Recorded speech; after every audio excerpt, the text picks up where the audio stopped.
¿Qué tal, mis señoritas? Bienvenidos a un nuevo video. Hoy estamos acá con una noticia de último momento.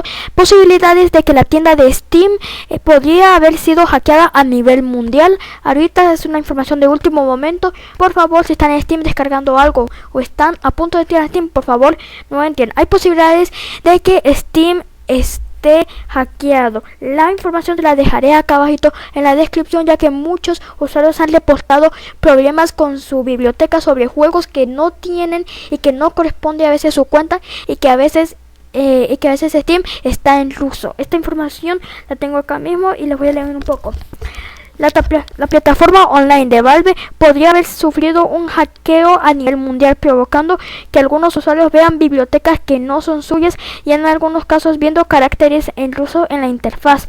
De hecho, ahora mismo si entramos a la tienda veremos que nos sale en dicho idioma. Valve aún no se ha pronunciado al respecto, pero informaremos en cuanto tengamos nueva información. Esta es una noticia de último momento. Por favor, esta noticia ha sido publicada hace un rato, hoy mismo, no sé.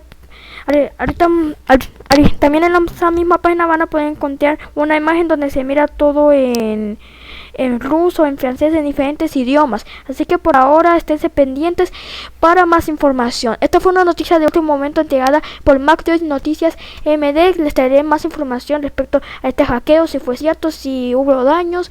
Ahí va a estar cuando salga nueva información les voy a traer.